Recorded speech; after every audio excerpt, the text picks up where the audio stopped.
Greetings, friends. This is this week's King of Limbo. It's kind of an old one. I never got around to putting out Master Codes. I've had people bugging me for new Kings of Limbo recently, so here we go. Some of the comments have not aged well. This was before some facts came to light, but the lineup includes Luximus, Lilac Galaxy, Keychi FIM, and Aeon of Dreams. Please enjoy. Testing. Talk a little. Talk a little. Yep, that's moving. Backup Hold on, recording, as always, will be appreciated. Let me go remind Lux that she's in this too, because she's drawing and probably forgot. Yeah. Hey, Boy, you gotta warn me first. I'll be in a second. I just got to change my mic. I was going to say something perverted, but I couldn't think of anything. Yeah, the funny thing is, Anthony, I was right. She did forget. Oh, okay. What, me? But Yes. she is blonde. I'm not blonde, you fuck. She was over there driving. I was like, come on, Lux. She was like, no. I was like, you're in the podcast, fucker. She was like, oh, yeah. Because I'm a blonde. Yeah. Not a fucking blonde. Uh, You've seen me at BronyCon, right? We see that Lux and Fagatini's going to be in here soon, right? yeah. Let me plug in my computer. So. Hey, Aeon. Aeon. Hey, Peter. Hi, Fagatini. Aeon. What? You've seen me at Ciderfest, right? Yeah. You know I'm not blonde, right? Blonde on the inside. No. Fuck off. Anthony keeps making fun of me. Yeah. Hey, Master Coode. Yeah. You ever played Splatoon? B&D-R Bender. Oh, wait, sorry, I messed that up. M-A-S-T-E-R-C-O-D Master Coode. M-A-S-T-E-R-C-O-D Master Coode. Oh, So yeah, can I'm we here. kill him now? Alright. I Oh, officially come on, hate what him. did I do? There we go. Alright. I'm going to try and start off with some fun-loving questions here. Oh, my. Sure. Not even gonna introduce everyone. Oh, yeah, that would help. For everybody There's listening, this Lucifer, is FNGR there's on the weekend the- after I that worked guy. 12 hours, so I'm going to be like shit today. This is FNGR welcoming you all to Limbo Podcast, joined by the following co-hosts, Lilac Galaxy. Okay, that'll do. It's a robot!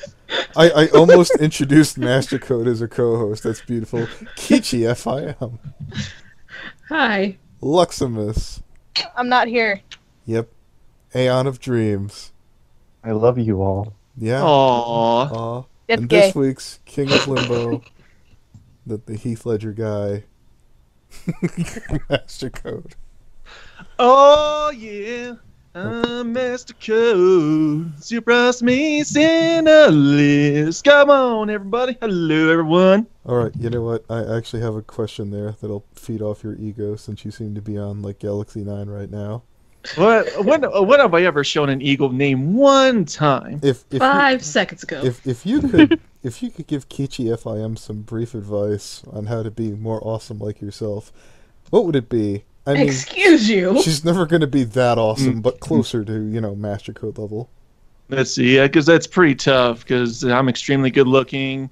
Not many people are better than me. Mhm. But I would say probably some advice. Probably do some more front flips and back flips and flips of all kinds. swear and then to God, jump off Master the building and then do some more front flips and while drinking some martini while singing I am the very modern manner of general da da. I Okay. will flip the bird. How about that? That was scary. Nice.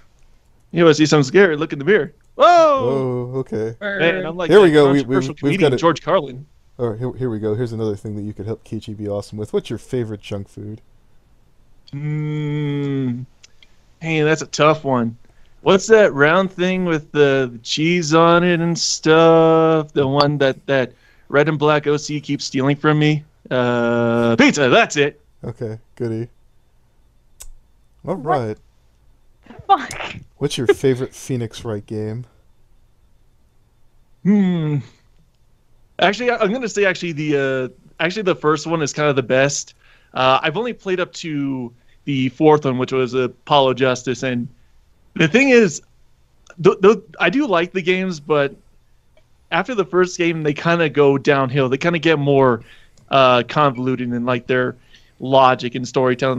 Like a lot more magic and stuff comes into play, and it gets so annoying where you'll have to try really hard when you're in court, for example. You have to try really hard to get like real easy deductions or easy answers, but it's like almost really easy for like the hard stuff. It's difficult to explain, but yeah, it does go downhill, but honestly, the series is actually still pretty good. I was going to ask what was the deal with that weird balloon clown thing girl, if you know what I'm talking about, because I keep seeing like tweets about that. Never mind. I must have missed that. Yeah, I know. I not just familiar remember with it shows that. some character like twisting balloons or something like that, and she's springing around, and the tweets are like, "This is whoever made this has a lot of fetishes." Oh, well, it I sounds like Laserface. Peter. Yeah, that sounds like Peter. Since he is the stallion of 1,000 fetishes, after all. Indeed. 1 million. Indeed. Correct. 1 million. That's over 9,000. Well, let's get to the more edgier stuff. How much money does Toon Critic owe you right now? Oh, Salt what a posing. good quest. Maybe. I knew it. I knew this was coming. I just knew it. I was like, gee, what is that jackass changeling going to ask me? What's that son of a bitch going to drag out of the Well, you can closet? just say right now in front of public 0 if it makes you feel good. Let's see.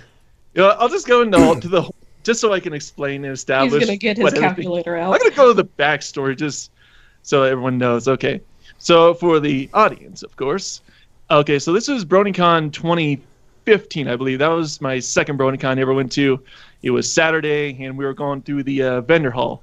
And Toon, he pulls us over. It's me, Toon, Voice, and a few others. We go over to this one vendor who's selling steampunk goggles, and he looks at the one, these red ones. He really liked it. He's like, "Oh man, they're $30." And he looks over me, "Hey MC, hey, could you buy these for me?" And I'm like, "Huh? What? Hey, what?" And they're like, "Hey, come on, man, be cool." And it's like, you know what? I was like, there was two ways I was thinking about this. One, I'm like, why would I spend any of my money on you? And then the other, I had this thought where it's like, something tells me this is going to lead into something. And sure enough, it does. This leads into a plot line that still carries over. So I bought the goggles like $30. He did eventually pay me back those $30. He bought me some Steam games that were the equivalent of that. So that was about shortly after that. And then fast forward the clock to BronyCon 2016. It was Saturday. And I think it was, Toon, he had broke his sunglasses. So he needed some escort over to the Walgreens so he could buy some glasses, as when you dress in such a debonair outfit as Mr. Toon Critic does, walking down the streets of Baltimore, you're at risk of getting mugged. So it was me and Manga.com, and we both escorted him over there. I wanted to get a cheaper drink. I didn't want to pay $4 for a Dr. Pepper. So anyway, I get there, and he gets his glasses, and Toon reaches for it. Well, he's like, oh crap, I don't have any money. And Manga, I was almost getting ready to step in, and then Manga, he stepped in. He paid $20 for just a cover tune. And then and this kind of goes into, and actually you're kind of involved in this too, because what happened was Manga, he had confided in me that since you guys had kind of taken over the hotel room, he wasn't a happy camper. And so what happened was, when we got back to the convention, I pulled Toon aside because and I said to him, it was just me and him, where I said, look, dude, Manga, he's not having a good time. So what I did was, okay, look, here's $20. This is the money that you're going to pay him back. And then here's another 20. And here's what I want you to do. Sometime in the future, ask a commission of him or ask a commission of some sort from him. I want to see you guys lose your friendship. I want burnt bridges or stuff. So it's like, I helped him out that day. And then it's coming to a close. Don't worry. Shut up. Okay, then around January, I think, one morning I get a message on Skype from Zach, and they said, "What's your PayPal?" I'm like, "Why do you need my PayPal?" I knew exactly what he wanted, but I questioned him. He was like, "Hey, I'm going to pay you back the $40," and the thing was, I can't remember what happened that weekend, but I was in a ridiculously good mood where it was like I had recently just got a excuse me.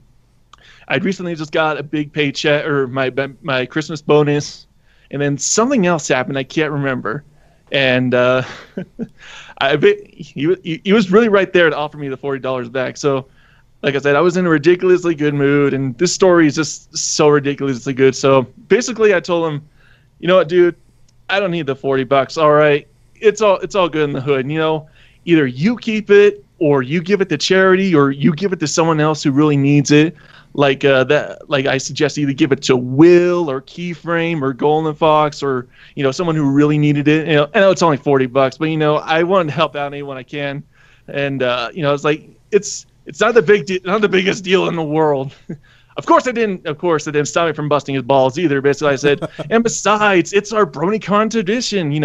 Every single year you owe me $10 more, and in about 20 or 30 years you will be my indentured servant."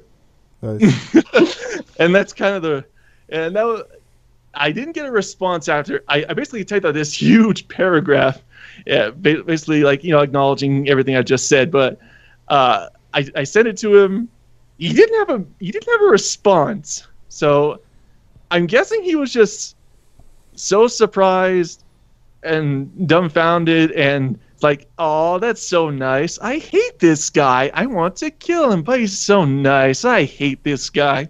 I'm surprised you're aware of it. I have no idea. So that's really my last big conversation I had with him on that. And truth be told, no money was owed this year at BronyCon. I was like, "It's a Christmas miracle." So there you go. There for audience, those who want to know the entire story. Nice. There you go. So you have absolved to credit of any literal debt, but you still deserve the right to fuck with them. Exactly. Remember, I'm a dick to my friends. I'm an asshole to my enemies. Nice. What enemies do you have? That sounds like the perfect FNGR combination. That's accurate. Yeah. I'm curious. He's like, "Where the hell do we go from here?" Yeah, you know what? The reason why we've never heard of Master Code's enemies is because dead men tell no tales. All I have to do is just shoot him with my spaceship. Of all the people you've collabed with, who is the most fun? Oh, geez, that was a good one. Let's see. I would say either me. It's actually funny.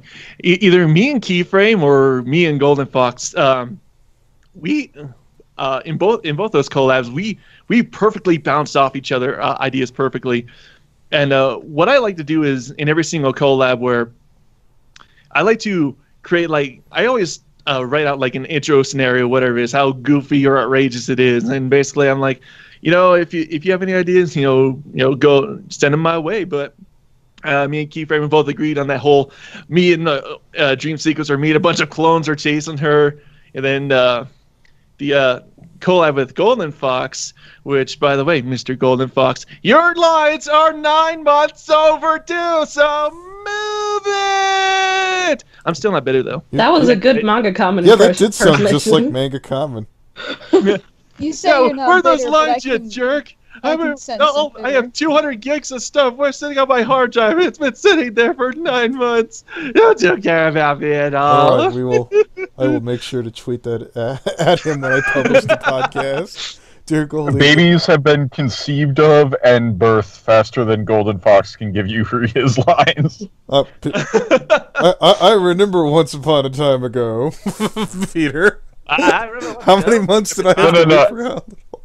No. You see, there's a different metric for me. Empires have risen and fallen in the span it takes me to get lines in. Yeah.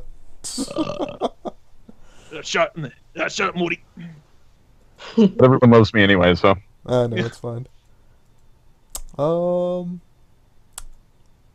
by the way, Peter, are you on a good mic right now? That sounded kind of potato-ish. He's on mobile. Oh, okay. On mobile, sitting in a car. We'll make it work. What's your favorite episode of season 7? I'm honestly gonna have to go with the majority because, yeah, it's true. Perfect Pair is just so goddamn perfect, man. From beginning to end, not a single wasted frame. The writing was perfect. The comedy was great. Emotions were real, man. It was just so good, and everyone's already said their piece about it. But yeah, that's a long and short of it. It's pretty much the perfect episode, the best episode of season 7.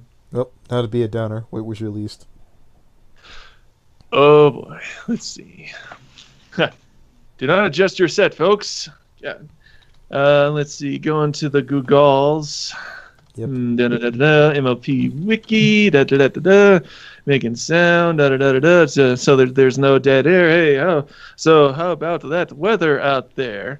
Let's see. Now I'm on the wiki. Now, hey, it's episodes and scripts. Let's see. Let's go down to season 7. Keep in mind,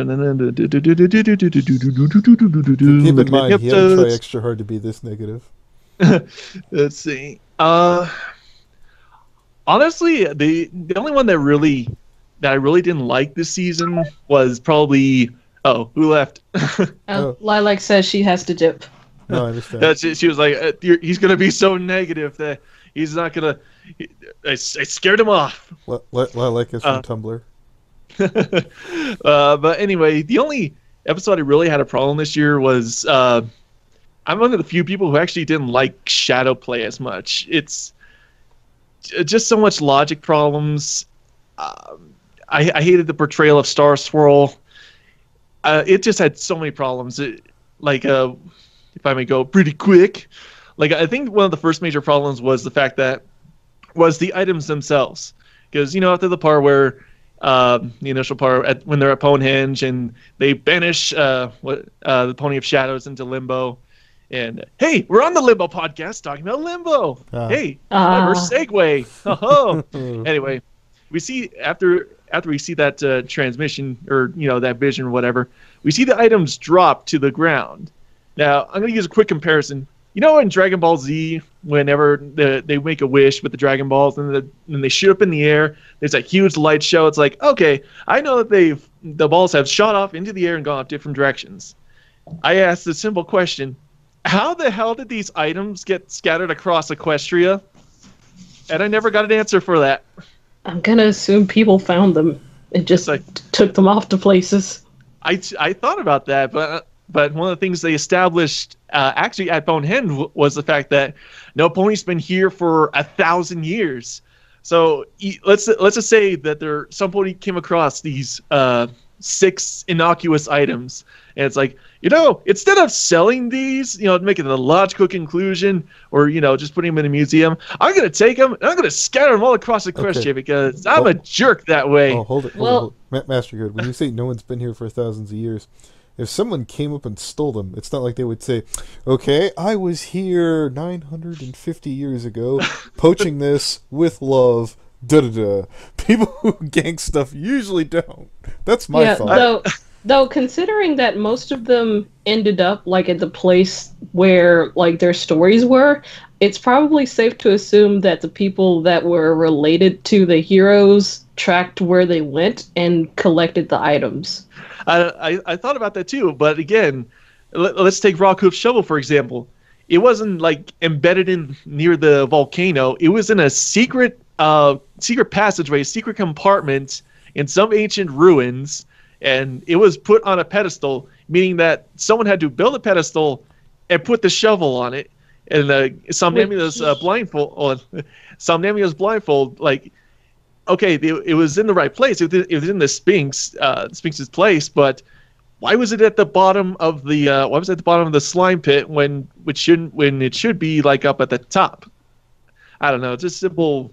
I know. I'm thinking way too much into this. I know people are. I didn't think about that. I'm going to steal that if I ever do cover the. Well, the way I see it, the one for the shovel, that makes sense if someone was like, "Oh, this this reverend person left this here after they disappeared. I'm going to build a shrine to it. The one in the Thousands of Sphinx. miles away. Well, we don't know if it was thousands of miles away or if it's like the ruins of whatever ancient city that was. I don't know. And then the other major, the one that really pissed me off was the line. Going back to Star Swirl was, we've established, and I'm not even going to include the comics because everyone's going to call bullshit. It's like, oh, the comics aren't canon, blah blah blah. It's like we've established numerous times that this guy, he's one of the greatest sorcerers in the history of Equestria, created over 200 spells, including freaking time travel. And, you know, it's like, you think he's going to give us some wise sage advice, but you know, when they're trying to figure out how to send him back, Star Swirl, it'd be like Star, be like, so isn't there some alternate solution to, maybe we can figure out another way? No, there's no alternate solution. The great Star Swirl, the bearded, with hundreds of years of experience, think that there's no other possible way. There's no other possible way. Nope. Well, the thing is, if he thought there was another way, he wouldn't have sent himself and his friends to Limbo. Yeah, this was a man of his time. You have to understand that these were outdated. Olden times. Yeah, olden times. Good old olden times. Most likely, they're not going to listen to some young mayors who he thinks don't know anything. Who kind of screwed him up, and when who kind of screwed him up. I don't know. That was just me. I'm probably the only I'll one. give you the I'm first the only one. one in the world who thought that. One, but yeah. I know I'm probably thinking way too much in that. But whatever. The only thing I did raise an eyebrow at is when they were like, "She completed one of your spells." I'm surprised he didn't even like question it to be like, "Which one?" That's the only one. I've written 10 bajillion spells. Yeah. Oh yeah, it's that one. Yeah, like the fact that he didn't respect Twilight at all. It seems weird that he doesn't even question which one she completed. Well, when you have to remember when you look at it, and they're like, "Oh, shouldn't he be bowing down to the Alicorn princesses?" From what it sounds like, he was their teacher. He had more rank than Luna and Celestia for how they were acting. Yeah, he was their teacher, so yeah, that's pretty baller. Yeah. Oh wait, while we're on that, the line that really got me was the line where Star Swirl said, "Once a villain, always a villain," and I stopped to think, what if we transplanted that scene? What if instead of Twilight's castle, that was they were at Candlelock Castle, stopping from, their big old search for the Pony of Shadows. They're in Candlelock Castle, and that scene plays out the entire way. And Star Swirl says that line, and Luna's right in earshot. She hears him say, "Once a villain, always a villain." It's like, yeah, he wouldn't that's have known pretty about that, insulting because your teacher, your mentor, your longtime friend just said basically, "Once a villain, always a villain." So sorry, Luna, all your character development and stuff that never happened. You're still Nightmare Moon. Well, that's not. That would have been a good situation to have seen played out, but that wouldn't have made the point invalid. I would have liked to have seen. I know. Yeah. Like, it's not like what he's saying is absolute. They make it very clear in the episode that he wasn't correct. I know, it would have been a very cool character. It would have been a cool scene. Yeah. Yes. Yeah. I mean, just think about that. What if Luna did hear him say that? What would you tell me what her reaction would be? She probably would have just stayed quiet. She'd be like, "Oh God." That would have gotten really sad, and then we'll notice, and then we'll just be like, "What's the problem, Princess Luna?" "Well, I'm not a villain anymore, aren't I?" Teary face. Again, that's just me thinking way too much into it, but that's just... I'm going for analysts, we do myself again. I think it's important. I think it's important for kids to learn that sometimes their heroes are dicks. I love. And yet, you still have people who worship them anyway. Twilight was. I like that they had Twilight kind of just totally going along with him because she's been fan worshipping. Senpai, notice me. Yeah, she's been fan worshipping him the entire. So I just thought it was a good list, and I was like, yeah, sometimes your heroes are dicks. Was he that much of a dick though? Gray area at best. Because you have to remember. No, think about it. Think about when Twilight first showed up. Comparatively, was he really that much of a dick? Okay, he was better than season 1, episode 1 Twilight. Yeah. That's how I'm. You have to remember, he came from a harsh time. He just showed up in the land of magical hugs and kisses and all that BS. Aeon's reaching for the cheap sheets. Think of it, he's kind of like Pharynx. I noticed at the ending, or the season finale, it's an extremely kid-friendly version of Superman versus the Elite Four when you really think of Star Swirl's philosophy and how he would have applied that to all the villains in his time. I mean, we saw how he applied it to the villains in his time. He banished people.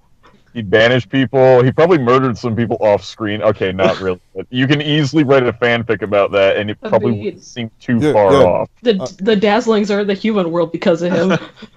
You know, it'd be funny if you saw if Discord ran into him and like freaked out and ran. That would be hilarious. That would be great.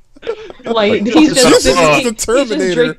He's just drinking tea with Fluttershy and freaking Stars. I mean, they are still in Equestria, so that could happen one day. That'd be hilarious. That'd be great. Discord's just like sipping tea with Fluttershy. Starswirl comes in, and he's like, "Oh no, not you!" and he runs away. That's hilarious. The unofficial sequel to Discordant Harmony. All right, I like that. If anybody else has any more ideas to pitch to use for Star Swirl the Bearded, yes. Internet, tell me how wrong I am. Prove me wrong.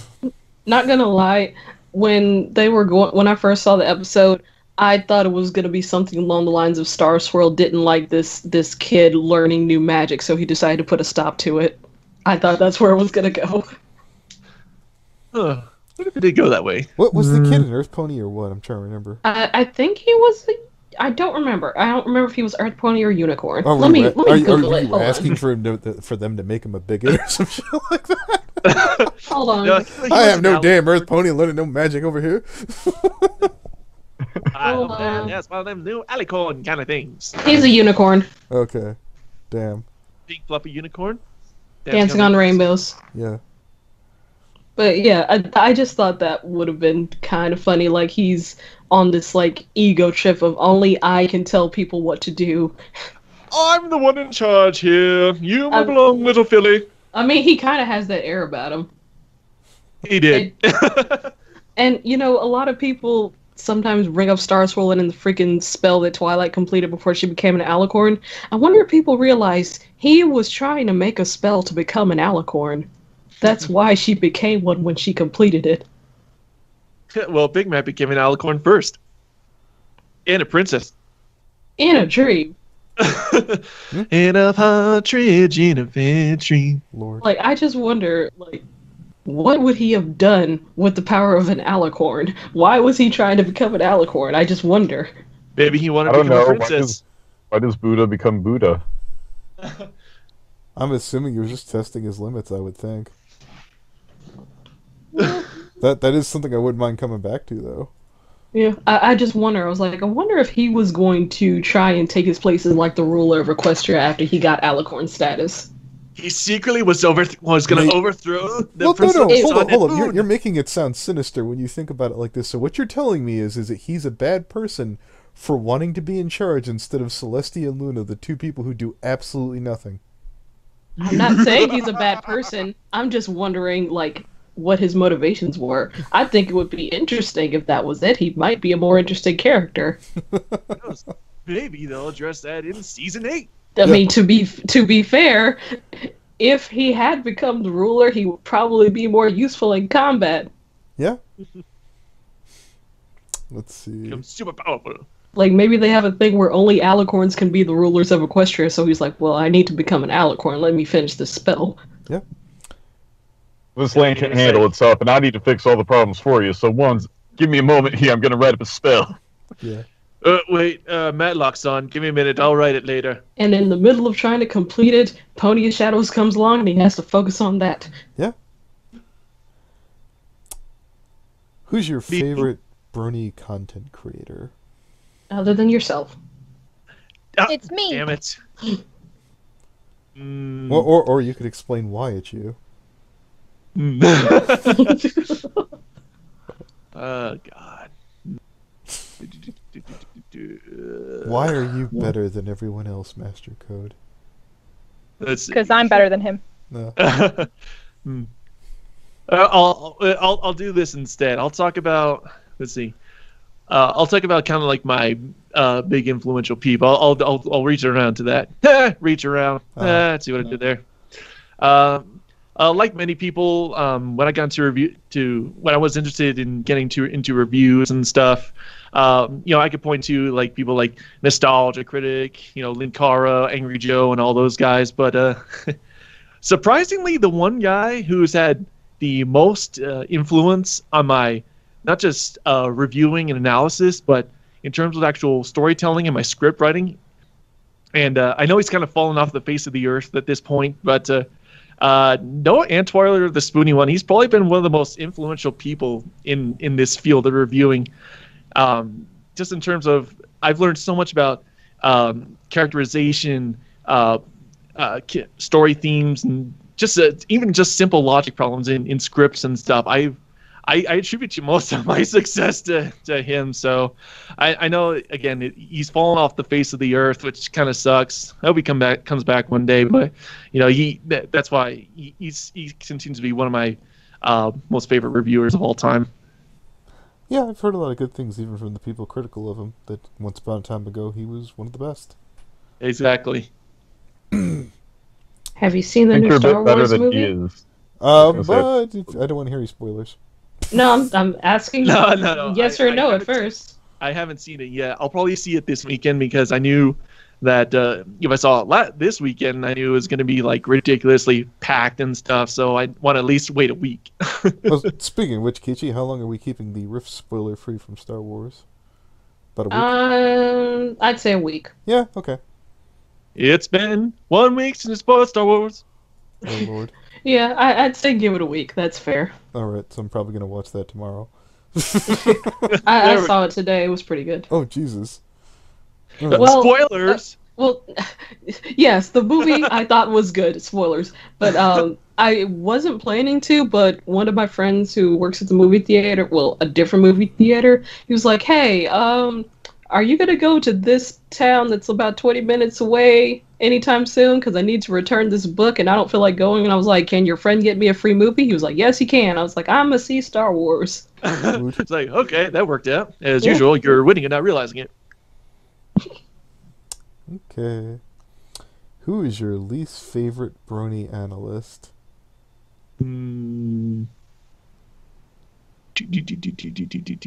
Let's see if he's gonna pussy out an answer. Jesus, DJ. Pussy out like a boss. No, hold on, I really got to think about that.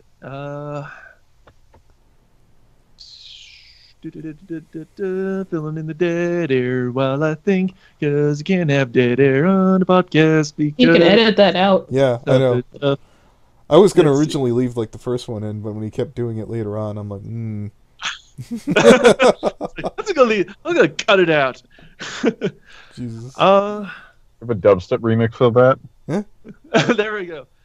Dead Air by dubstep remix by Master I'm Coode. not asking my fans to do that. Ever since the Bronny Buck One Punch Man thing, I have to be very careful what we ask. Master Code's awesome. Master Code's awesome. I think he's going to avoid this question. Okay, no, we'll move on. All right, fine. There we go. There's the remix. Somebody remixed that song. I really don't have anyone I really hate or dislike. I mean, if I don't really like anyone's content, I just don't view it. There's no one I have to say like, oh God, this is this is something I would never hate. I really don't have. I'll try and give you a bigger pool to play with. Okay, give me a list. Who is your least favorite content creator from Channel Awesome? Oh, jeez. Is that too much? We can skip it. Come Who's on Channel Awesome? That's the Nostalgia Critics board. Yeah, you're never going to run into these guys. You're going to be okay, Master Coode, I swear. No, I know that just because I haven't... Because most of the only people I watch on Channel Awesome is... I haven't watched Linkara in a long time. Mostly the people I mostly only keep up for Channel Awesome is just the Nostalgia Critic and Angry Joe. Yeah. So again, I really can't put. Yeah, so you pretty much just get out this section too. I really don't have anyone I really hate. All right, so Master Coode is like Finn levels of positive. Got it. Yep. That's how we're gonna keep that in. Yep. What's your? Oh no, I already got that one. Favorite food? We already did that. That was one of the first things. Yeah, no, his junk food and his regular food are the same. Already did that. Yeah, what's your silly least favorite brony convention? You know what the flip side Again, is. the only one I've only been to two, and that's BronyCon and the Grand Brony Gala.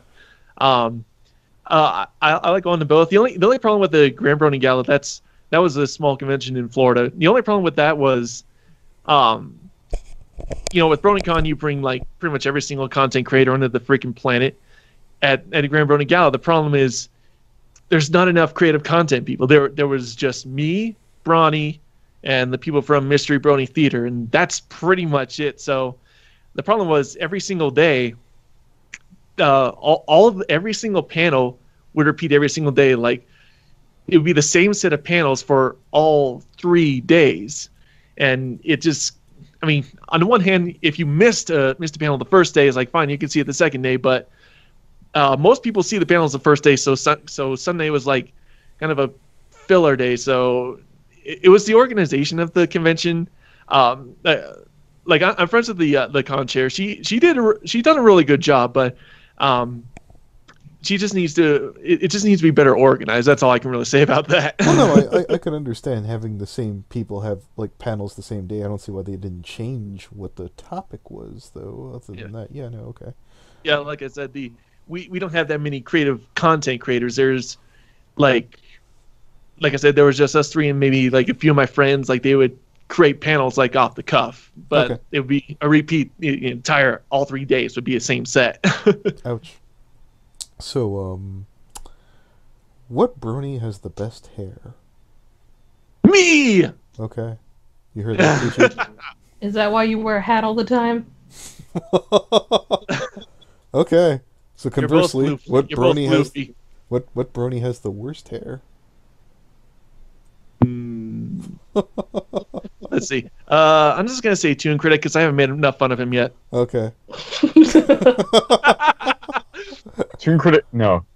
Master Coode wears a hat to hide his power level. Toon wears a hat because it's necessary. Okay, gotcha. It's like Double D's hat. It's like a whole other world underneath it. Oh, see, hear that, Bronny? That was all love. Nobody made fun of your hair. Yeah, Burger King. Everyone loves the Burger King. Bronny, we can't make fun of Bronny's hair. He doesn't have any. I know. Yeah, because he's bald. We can call him Baldy McBaldenheimer McBurger King. Sure. You've been with the analysis for a long time. How far back do you go with it? Let's see. I would say 2000. Let's see. I would say like around just before season 5, I think. What I wanted to do, the first season that I actually started reviewing was season 4, and I wanted to use that time to establish myself, just to get things going and practice how reviewing would go. And in terms of my actual concept, what happened was I would say about a month or so before season 3 started, and when season 4 came out, I wanted to start reviewing that. So I was trying to think of concepts and stuff, and I was watching somebody's review. I can't remember of what. It was someone's season 3 review, and I just blurted out, "Objection!" And then in that little moment, I'm like, "Huh, what if I reviewed in the style of Phoenix Wright?" I'm like, I'm thinking. So it took me like 2 weeks to come up with a concept and make some vectors, and thankfully I was able to find the vectors and backgrounds from Turnabout Storm, so I was lucky with that. And then after season 4, after that ran its gamut. I think it was around just before season 5. I was invited to the first Rift Cafe. That was with his OC was purple. What was it? Oh, was it? Yeah, his OC was a purple unicorn. It was like the old Rift Cafe logo. That was a purple unicorn. Who was that? I can't remember. Oh, I thought Emil Alicorn was in charge, wasn't he? Yeah, that's it. Yeah, that's it. I couldn't think of the name. So yeah, I was there for a while, and then there was that. Then there was that whole takeover thing. I just because I'm not the kind of guy who gets himself into conflicts and drama, so I really don't know the full scope of the whole Rift takeover and all that stuff. But suffice it to say, I was eventually kicked out of that one, and then and then after that, I was just kind of on my own for a while, and then I got I was starting to attend a lot more of tune streams and stuff. And then one day he invited me to join a domain, and I was that was fun. I was in there for about I was there up until about last February, I believe, where he had his lottery and he kicked me out. And then like a couple weeks after that, I got into the Secret Rift, and here I am. Nice. Master Coode, the abridged series. I know. Exactly. I had a really good one here. I'm trying to remember what it was. Have you ever gotten nervous talking to anyone in the brony fandom? Well, I don't think so. Just with my job and what I do, I have contacts with some of the most powerful people in the United States. With celebrities and captains of industry, people who thought I'd never even get close to. So it's pretty much like null and void. I can pretty much just walk up to pretty much most people and be calm and cool. So I don't really have a problem. Master Coode, what do you do? I do post production, and the company I work for, we moved down here. So that's this whole move thing to New Mexico was the problem with Florida is there's no film incentives out there, and that's where my boss, his company, has been for since about late mid 2000s, something like that. And in here in New Mexico, one, I'm 15 minutes away from New Mexico studios. Two, there's tons more film incentives out here. It's beautiful. It's just a better move overall, just better for everyone. And you can come visit us in California. California. I was thinking about going. I was thinking about going to since I'm over that way to not BabsCon. What was the other one before I found out it's like it's the last one? Was it EQLA? Was that what it was? Yep, I think so. Yeah, I think that was EQLA. Yeah. I was like, damn it, I'm so close now. I was like, I might have gone to that next year, but nope, apparently not. All right. I think this is a good question to wrap this up on. If you could have 4 people carry you around all day while you're on a throne, who would they be? Basically asking if he were Trixie. Yeah. No, if he were KP. Hey, I didn't say it. Let's see. So obviously Silver Quill. We need the pigeon in there, to hold up, the bulk since he's so big. Yeah, let's see who else. Finn, because he'll be nice enough to, he'll be like, hey buddy, you need a lift, and then he'll certainly do it for me. And then let's see who else. Keychi's main is pretty tough, with the flu fist and whatnot, so she could probably hold that up. And of course, I think the 4th person would probably be Toon Critic, just because I have to bust his balls as much as freaking possible. Nice. Can I just say, you sounded like the teacher from Fairly Odd Parents just there. Mr. Crocker. Yeah. Very good, parents. Yeah. Oh God, he does. Yeah. It's Toon Critic. No, I can't do it. Fuck. It's Toon Critic. It's very good, parents. You also sound like you sound like freaking Bubbles doing Mojo Jojo. I am not Jojo. So we're discovering that Master Coode sounds like a lot of people. Yeah, he could be a VA. Jesus. Yeah. Yeah. I'm gonna be a chicken. Let's hear your best Dark Edge. Keychi, why don't you tell the audience about that? Oh, is this an invitation? Oh no! Yes. Allow me to explain Master Coode. I don't think we told you the plan. You've seen The Simpsons at some point in time in your life, right? Yeah, definitely. You're familiar with the Poochie episode, right? Yeah. Okay. Yeah. That's what we're doing to Foul. I have to go now. My planet needs me. Yeah, I got DWK to agree to record that line, by the way. Oh, that's fantastic. That is great. You ever play Splatoon? Oh my god, I remember that night. Peter, tell the story. Tell it. Go ahead. Okay, I'm gonna preface it with this one thing. This was the last night of BronyCon. So this was day 3 going into day 4. Now, it had gotten really late because we sort of had like a party in my room. And I'm just like, okay, Master Coode, don't go out there because it's like 2 in the morning and we don't want you to get die. Yeah, we don't want you to get mugged and die, so please stay in my room. So me and Riley were on the bed, and he was on the, I was on the chair freezing my ass off. Yeah, no, but here's the thing. Nikki V comes back into the room, and I want to point out, I gave him some of the special chocolates, and he was coming down from that. So we have this funny moment where Nikki V's just, like, staring for an awkward amount of time in the corner where Master Coode is. I don't know if he's, like, still high or anything, but, Master Coode had his polarized glasses on, so I can only assume Nikki sees this floating pair of glowing eyes in the darkest corner of the room. He's like, is there someone there? And he's just like, hi. And we're just, we're talking, and we were talking about sexual stuff. And like, we had someone gotten on, I think there was a part of the conversation where we had gotten onto the subject of like pulling out and coming on someone. And, Yep, that was it.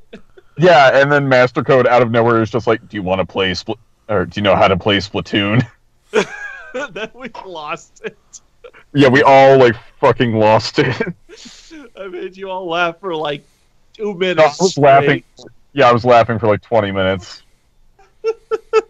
I'm tempted to make that the King of Limbo Master Coode. Do you want to play Splatoon? I had the best one-liner in all of BronyCon.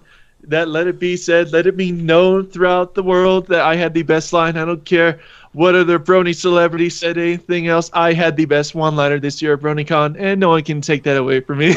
I unironically endorsed that in the moment, by the way. Yes. In the moment. No, I still endorse that now. That's why I'm bringing it up. But yeah, you guys were high out of your minds. That was great. I mean, I play. Yeah. Yeah, like I play good drunk sometimes. It's one of the times I ever missed with my friend. Probably the worst things I've ever done. But yeah, that was a good night. BronyCon was fun. Yes, it was. Well, I won't be able to bring any more special chocolate to BronyCon though, because now I have to get on an airplane together, and they'd search that. But because I drove, I was able to bring weed. There you by the go. way, That chocolate was a hit. did they Oh, yeah. did they outlaw Kratom or not, Peter? Kratom? Kratom. I think it's still legal. I prefer weed though. Okay, that's good to know Because, though, if you're flying by plane. Anyway, going back to that last night. Remember, remember how high out of his mind Riley was? That was just so entertaining in and of itself. I held the Aeon's plushie right in front of him, and I would basically like talk to him. I was like, "Hello there, dearie. I am Aeon of Dreams. How are you doing today?" And he would respond like, "Hey, how's it going?" It was just. I want to point out, Riley is the lightest lightweight of all the people I've ever smoked with or eaten edibles with. Riley is the lightest lightweight to a point where it's almost like scary, because we were hotboxing my car. For reference, people, Riley lives about an hour away from me, so we see each other a bit. We were hotboxing my dad's car one time, and he takes one hit from my bowl, and he's practically gone. It's like, dude, you ever hear music? We were taking a walk too, and I had to keep pulling him back to the side of the road because he was like zombie shuffling his way to the middle of the road. But oh my, it was like just one hit and he was gone. How much chocolate did you give him, by the way? Just like a little nibble or what? Well, each chocolate had a different fuse because we kind of just eyeballed it. That was the funny part. Like, is this a Riley amount or a Peter amount? Yeah, you could have gotten a really powerful one, or you could have gotten one that just makes you, still high but more relaxed than loopy. But no, when we were beta testing that, we went into a domain call with the webcam on. We were sitting in Riley's room because we were cooking this stuff at Riley's house. And we did the beta test, and I used the amount that I used in the last batch of weed, but this stuff was like fresh, so it was really potent, extremely potent, in fact. So I took like what I thought was normal, but turned out to be triple loaded, passed out in 3 hours. Riley is gone in like 20 to 40 minutes, and then he wakes up and he's like, "Peter, I got a problem." I'm just like, "What?" And I'm still high. There's this evil clown over in the corner. It keeps trying to talk to me. What's my money or something? Does it float with you, dude? Do they float? They all float. Yeah. Okay. It's an It reference, Keychi. Keychi doesn't watch. They all movies. backflip. That is true. I do not. Oh. It's a classic. Anyways, I guess that. Yeah, I can't think of a good line out. I'll probably edit that fumble right there. Ich bin ein Berliner. There we you go. go. That's an out.